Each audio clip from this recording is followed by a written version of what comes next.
For more than 50 years, EMO has been the stage where production technologies made their global launches.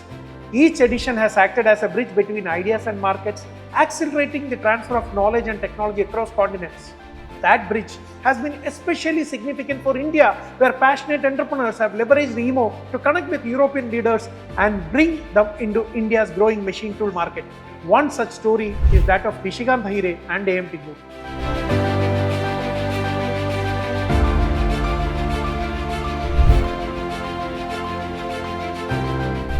The journey of Ahire Machine Tools began in Nashik in 1982, founded with a simple but determined vision to create practical, reliable workholding solutions for Indian manufacturers. In its early years, the company built its reputation through precision machine vises and accessories, steadily earning the trust of workshops and OEMs across India. What started as a modest operation soon became a recognized name in clamping and productivity enhancement solutions.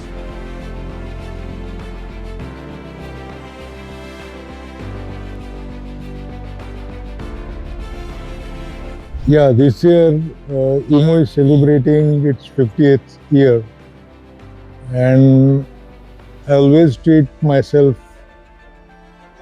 lucky to be part of this event this time.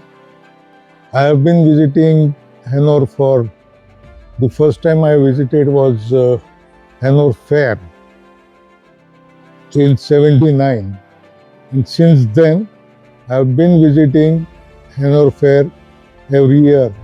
Over time, AMT began representing 6 German companies in India, eventually manufacturing for them as well, cementing its position as a trusted Make in India partner.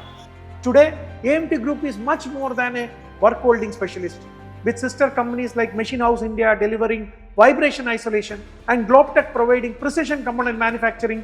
The group offers solutions that span the entire shop floor. This is the first time we are participating in EMO. It's the first time we are doing, and we are hopeful to get good business and collaborations. At EMO Hanover 2025, AMT Group steps into global stage for the first time as an exhibitor. From a Nashik workshop to Hanover's global ale, AMT's journey reflects the story of Indian manufacturing itself, rooted in pragmatism, strengthened by partnerships, and ready to shape the future of global machining.